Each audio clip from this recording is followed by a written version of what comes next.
칠판 잘 보이지? 네.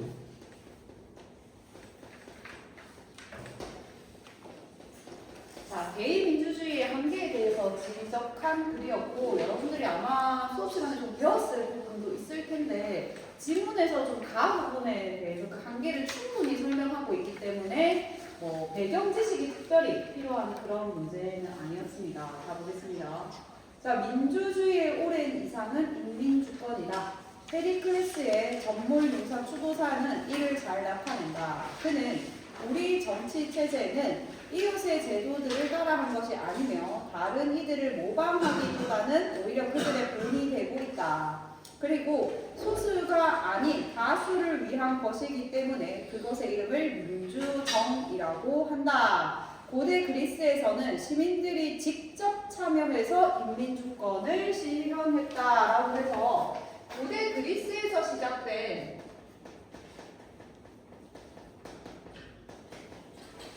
민주주의에 대해서 이야기하고 있죠. 자, 근데 고대 그리스에서 실현된 민주주의 같은 경우는 직접 모두가 다 참여하고 투표를 하고 또 정치 참여를 하는 형태니까 좀 직접 민주주의에 강한 형태죠. 자, 반면 현대 민주주의의 인민주권의 이상은 대의민주주의를 통해서 구현된다. 자, 현대는 자, 이거는 좀 직접 민주주의 형태라면 그때는 인구도 작고 하니까 그 가능했겠지. 자, 대의민주주의의 형태로 구현이 된다고 합니다.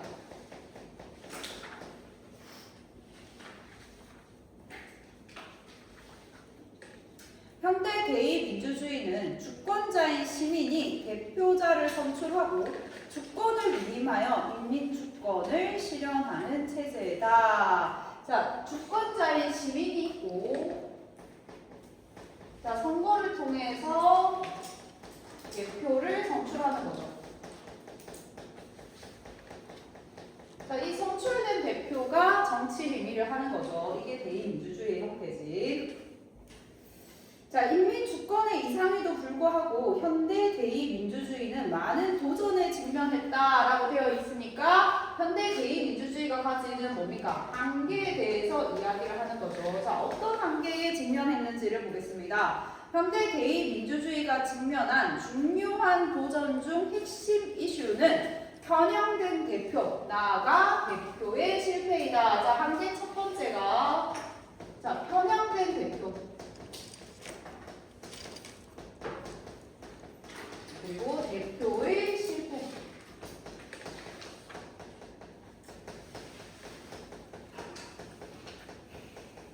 이 두 가지가 있다라고 하죠.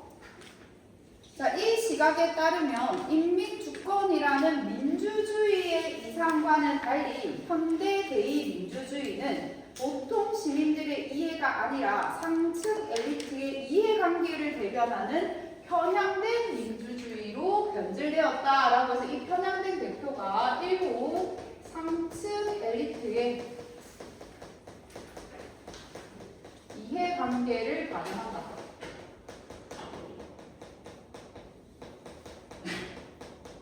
자, 이런 형태로 변질이 되고 또 이와 같은 현대 대의민주주의의 도전은 주인과 대리인의 관계를 통해서도 잘 드러난다. 주권자인 시민은 권한을 위임하는 주인이라고 할 수 있고, 자, 이 시민은 권한을 주는 주인의 관계라고 이야기를 하고, 자, 시민이 선출하는 대표자는 주권의 실현을 위임받는 대리인이라고 할 수 있습니다. 이렇게 되겠죠. 자, 주인은 대리인을 선출할 때 자신이 선택한 대리인이 가장 적합한 대리인이라고 가정을 하지만, 그러니까 내가 여기서 뽑는 이 대표, 즉 대리인이 나에게 있어서 가장 이상적인 대리인이 될 것이다 라고 가정을 하지만 자신이 최적의 선택을 했는지는 잘 알 수가 없다. 또한 대리인이 주인으로부터 위임된 주권을 실현하기 위해 최선을 다하는지 주인의 이행 과정을 완벽하게 감시하거나 통제하는 것도 사실상 불가능하다라고 이야기하죠. 자, 그래서 이 결과 대리인이 주인의 요구를 제대로 이행하지 않는 경우도 종종 발생한다라고 이야기합니다. 자, 그러니까 이 주인과 대리인의 관계에서 나의 이상을 잘 실현을 해줄 거라고 해서 이 대표를 뽑았는데 실제로 이 대표가 대리인이 잘하는지 통제 또는 감시 이렇게 하는 기구 자체가 없다 보면은 정말 내가 이런 정책을 잘 해줄 거라고 생각해서 뽑았는데 그것을 이해하지 않는 경우도 종종 발생을 할 수가 있다라고 하죠. 그러면 대표 자체를 잘못 선출한 경우가 되는 거겠죠. 그래서 그런 것들이 다 대표의 실패에 해당한다고 볼 수 있습니다.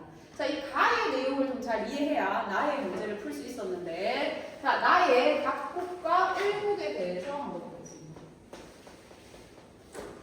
자, 각국의 정부 형태는 전형적인 대통령제다.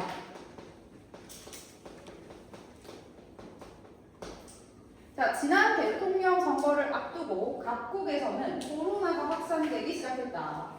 대선 캠페인 과정에서 코로나 대처 방법에 대해 정책적 처방이 가장 중요한 이슈로 구상을 했고, 이를 두고 A, B, C, D 각 당의 후보가 치열하게 경쟁을 했다. A당 후보는 경기 침체가 우려된다는 이유로 전국적인 강제 방역 정책 도입에 반대했다. 반면 B당과 C당 후보는 전국적인 강제 방역 정책을 주장했고, 이들은 코로나를 잘 극복하면 경기가 다시 살아날 것이라고 주장을 했다고 합니다. 자, 이들은 대통령 선거 결과 정치 경험이 전혀 없는 전직 사업가 출신 A당 후보가 득표율 40%를 얻어서 2위인 B당 후보 37%와 근소한 차이로 대통령에 당선되었다. 자, A당 후보가 당선이 됐고, 자, 이 A당 후보는 강제 방역 정책에 반대했네.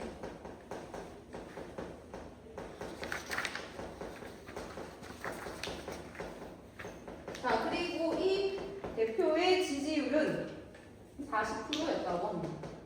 자, 그리고 B 후보와 C 후보는 각각 강제 방역을 찬성을 했는데,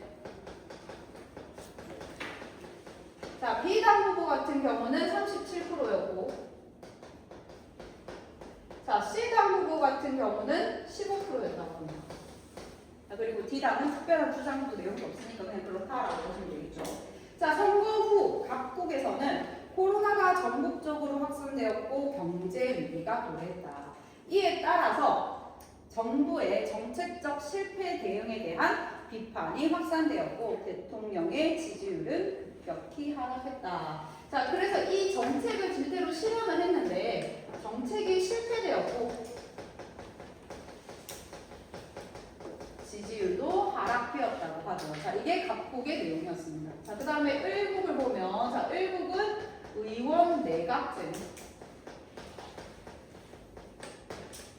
자, 을국은 임기 4년의 국회의원을 지역구마다 한 명씩 선출하여 의원 정수는 300명이다. 그동안 을국에서는 국회의원 선거제도 개혁에 대한 여론이 높았다. 이에 따라 국회 임기 3년 차인 작년에 선거제도 개혁위원회를 설치하였고 적지 않은 예산을 들여 국민을 상대로 공론조사를 실시했다. 자, 선거제도 개혁에 대해서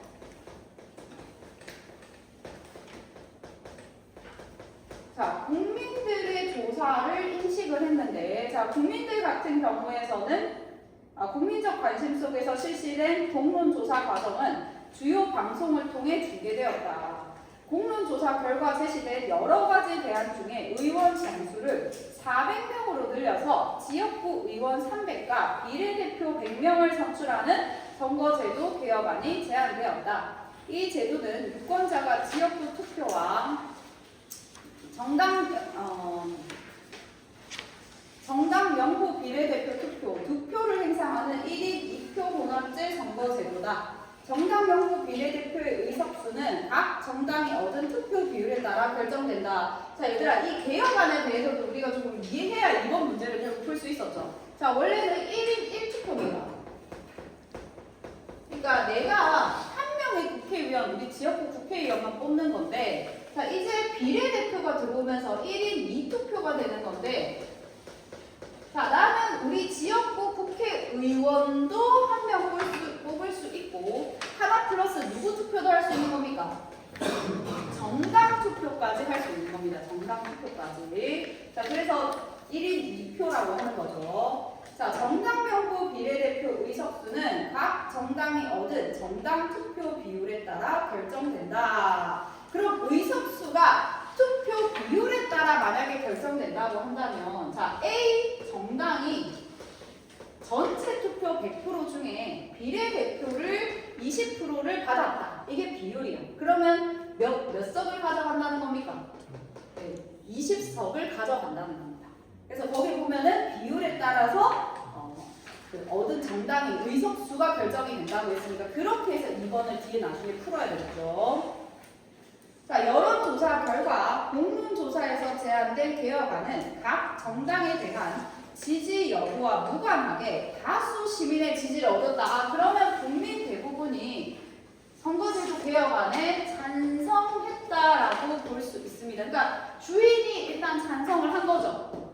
자, 그런데 보니까 새로운 선거제도에 대한 다양한 시뮬레이션 결과 각 당의 이해관계가 결국 부딪혔고 국민의 국회의 최종적 논의 과정에 합의에 이르지 못했다라고 해서 결국 개혁안은 채택되지 못했다고 합니다. 그리고 현행 선거제도가 그대로 유지되었다라고 하죠. 그러면 이 국민의 내세운 대리인이 결국은 다양한 이해관계로 반대되면서 선거제도 개혁안이 무산된 형태인 거죠. 자, 그러면 1번부터 보겠습니다. 나의 각국과 일국의 정치 상황에서 두드러지게 나타나는 현대 대의민주주의의 도전은 무엇인가? 아까 선생님 도전은 뭐라고? 단계를 이야기한다고 했죠. 자, 요거를 가지고 각국과 일국의 상황에 각각 대입해서 풀어보고 그 근거를 쓰라라고 이야기를 했습니다. 자, 각국의 한계는 도전은 뭐 같아요? 대표의 실패다. 왜 대표의 실패지? 근거.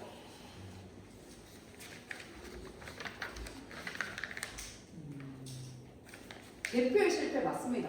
대표의 실패거든. 그리고 나는 뭐겠어요, 얘들아? 네, 편한 대표. 그리고 일국이 편향된 대표인 거는 좀 내용 근거를 얘기하기 조금 쉽지. 왜 그렇다라고 할 수 있지, 얘들아? 일국 같은 경우는 각 정당의 이해관계 때문에 시민들의 요구는 높아졌는데. 그렇죠. 특히 상층 엘리트의 이해관계 때문에 국민 대다수의 의견이 반영되지 못했죠. 자, 그렇기 때문에 이거 같은 경우, 일국 같은 경우는 편향된 대표를 선출한 경우라고 볼 수 있습니다. 그러니까 국민 대다수는 찬성했지만 이 대리인이라고 하는 상층 엘리트의 이해관계가 반영되면서 결국 대의민주주의의 한계를 보여주는 부분이죠. 자, 그럼 얘들아, 각국에서 보면은 각국의 국민 대다수는 여기서 이게 지금 아까 각국의 상황을 보면 앞에 그런 내용들이 있어요. 얘들아 보면 이 코로나를 앞두고 선거를 앞두고 코로나가 확산되면서 정책적 처방, 이 코로나 대처 방법이 가장 중요한 선거 이슈였다고 합니다. 그러면 국민들이 투표할 때 코로나의 정책을 가지고 투표를 했을 거라고 생각하고 풀어야 되겠지. 그러면 여기서 국민들은 강제 정책에 찬성했을까 반대했을까? 찬성이 더 많죠. 왜? 반대한 인구는 몇 명밖에 안 돼? 40%지만 찬성은 몇 프로가 한 겁니까? 자, 그러니까 국민 많은 4반 이상 정도가 찬성했음에도 불구하고 이 B와 C의 후보가 같이 나오게 되면서 결국 표가 분산이 된 거죠. 자, 그러면서 이 정책이 결국은 반대됐으니까 국민 대다수는 방역에 찬성했음에도 불구하고 잘못된 대표의 선출로 인해서 정책이 실패되었고, 자, 그러면서 지지율도 떨어졌다라고 해석할 수 있습니다.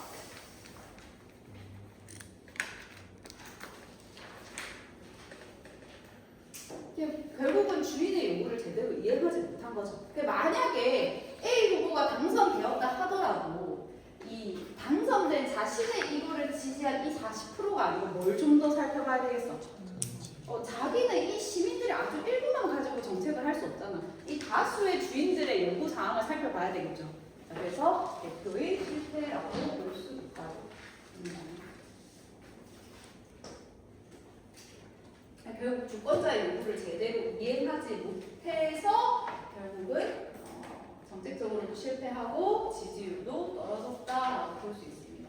그래서 우리가 대통령이라고 하는 것 자체가 어느 특정 사람들의 그 이익만 반영하는 게 아니고 저 주인이라고 하는 사람들의 전체를 반영해야 되는 그런 것들을 생각을 해야 되겠죠. 그래서 인수 문제가 이렇고 푸르니까 또 풀만하죠. 네, 이런 문제가 한 3문제 정도 있다라고 보시면 됩니다. 그리고 거의 다 길게 쓰는 게 아니고 이렇게 단답해요.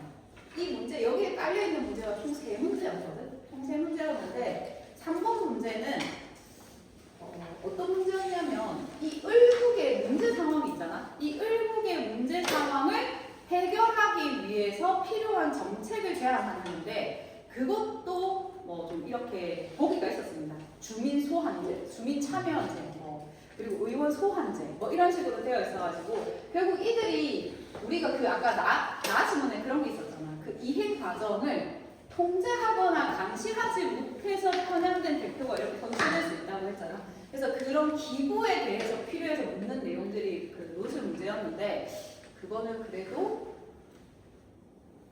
좀 배경 지식이 좀 필요한 부분이니까 뺄 것 같아서 그 부분을 뺐습니다. 근데 대부분 이 문제들이 사회 문제가 많고 국어 문제도 인문 논술, 문학 문제도 인문 논술 문제로 이렇게 많이 좀 출제가 됩니다. 그래서 2학기 때 독서 질문할 때 수능 특강, 논술 문제 이렇게 좀 섞어가지고 좀 클래스룸 가지고 수업을 할 거야. 자, 두 번째 2번 문제인데 2번 문제 푼 사람. 한 사람. 자, 2번 문제 한번 같이 보고 여러분도 한번 풀어보세요. 자, 고개 선거제도 개혁안에 대해서 다의 정당이 창성할지 반대할지를 각각 밝히고 그 이유를 설명하라고 되어 있습니다. 자, 을국의 정당은 아래 정당 지지율을 기초로 시뮬레이션을 실시하고 이 결과에 따라 1인 2표 혼합 선거제 개혁안에 대한 당의 입장을 결정하기로 하였다. 각 정당은 이념적 거리가 얘들아 거기 잘 봐. 각 정당은 이념적 거리가 가까운 정당과 연합하는 전략을 기본적으로 선택한다고 합니다.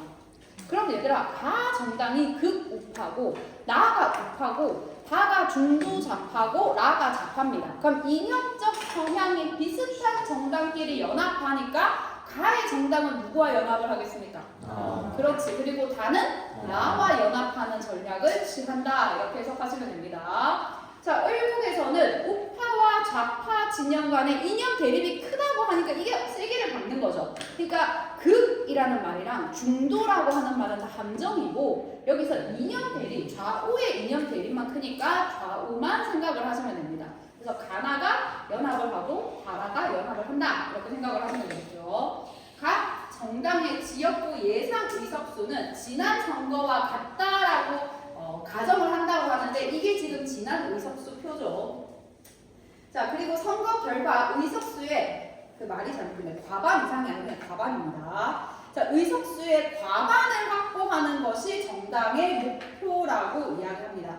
그러면 정당에서 확보를 하는 게 지금 원래 이 을 같은 경우는 선거 제도가 300석인데 의원 300석인데 개혁안은 비례까지 정당 비례석까지 들어오는 거죠. 그래서 정당 비례석이 총 몇 석이었어 얘들아? 100석이었어. 그러면 총 400석이 걸려 있는 거고 여기서 과반 확보가 목표라고 했으니까 정당별로 몇 석 이상을 차지하는 게 목표겠습니까? 네, 최소 200석은 넘어야 된다라는 것이 목표가 되겠죠. 자, 그러면 이렇게 해서 우리가 이 비례를 들고 왔을 때 우리가 과반을 확보하면 이 개혁안에 찬성하겠죠. 근데 비례가 없어. 우리가 그냥 비례를 들어오면 더 실패를 해. 과반 확보를 못해. 그러면 이 개혁안에 반대하겠지. 자, 이렇게 푸시면 되는데 그러면 얘들아 여기 정당 지지율이 10%, 35%, 40%, 15%죠. 아까 선생님이 정당 지지율이 곧 뭐랑 연결돼서 해석하면 된다? 의석수, 비례 의석수로 해석을 하시면 됩니다.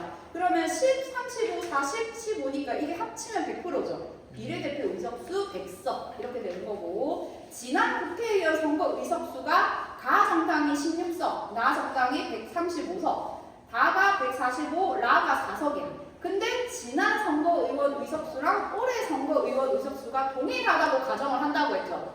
자, 그러면 그렇게 했을 때 얘들아 개혁안 전을 보면 전을 기준으로 했을 때 나 정당이 개혁안 전이니까 비례대표 빼고 생각하면 되겠죠. 비례대표 빼고 생각했을 때 나 정당은 연합을 가정했을 때 몇 석을 확보하게 되는 겁니까? 135석에 뭐까지 더하면 되겠어? 16석을 더하면 되겠죠. 몇 석입니까? 151석. 그러면 개혁안 전이니까 몇 석이 기준이 돼야 돼? 네, 300석이 기준이 되겠죠. 그럼 과반 이상이면 몇 석 이상이면 됩니까? 150석 이상이면 됩니다. 자, 그러면 나 정당 같은 경우는 개혁안 전에 과반을 확보하게 되는 거죠.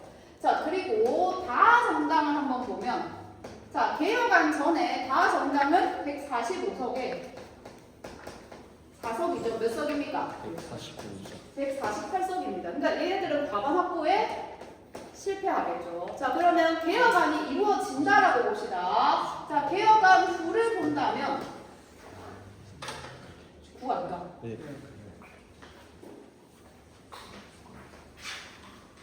자, 개혁안 후를 본다면 얘들아 여기 기존 151석에 뭐를 더해야 되겠어? 네, 비례석을 더하면 되겠죠. 그럼 비례석을 더하면 몇 석입니까?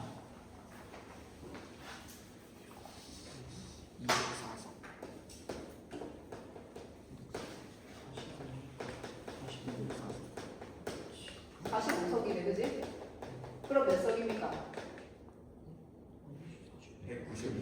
196석입니다. 그러면 나네 그냥.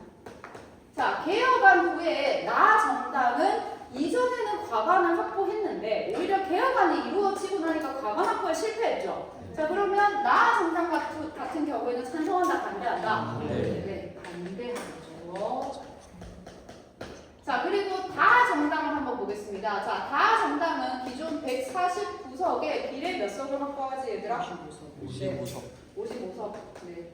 자, 55석을 확보하니까 총 몇 석입니까? 204석입니다. 자, 그러면 과반 확보에 성공하죠. 그러니까 다 정당 같은 경우는 개혁안 전에는 오히려 과반 확보를 하지 못했는데 개혁안 후에는 비례석을 꽤 많이 확보를 하게 되죠. 자, 그렇게 되면서 과반 확보에 성공하게 됩니다. 자, 그러니까 다에서는 개혁안에 찬성을 하죠. 자, 이런 식으로 문제를 풀어야 되는 내용입니다.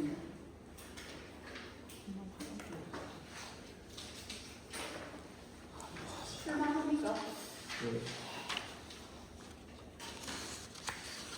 근데 애들이 이 자료를 해석하기까지는 쉽지 않긴 하죠.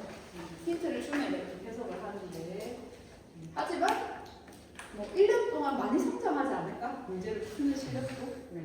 자, 일단은 그렇습니다. 자, 그러면 이게 논술 문제 같은 경우는 지문이 되게 어렵고 이렇진 않죠. 대신에 지문에서 좀 분석하고 해석해야 될 것들은 분명히 좀 존재합니다. 자, 그러면 이번에는 전형적인 비문학 지문을 한번 볼 건데,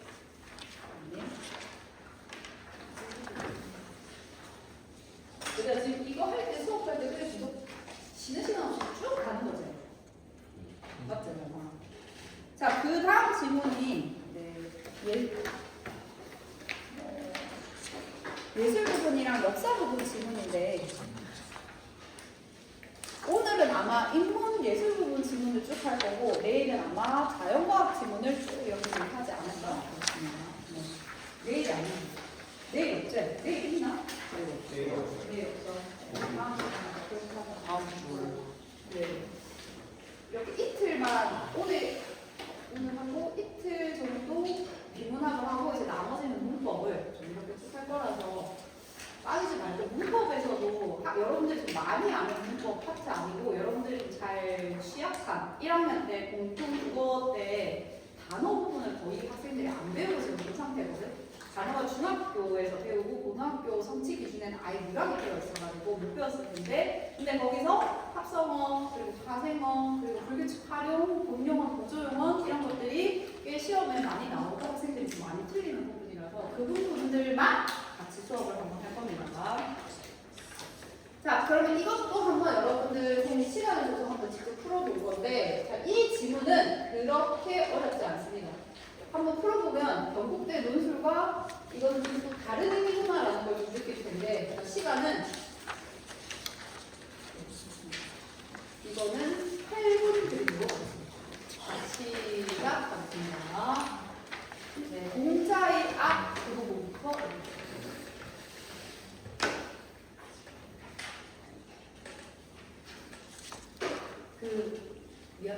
몰라.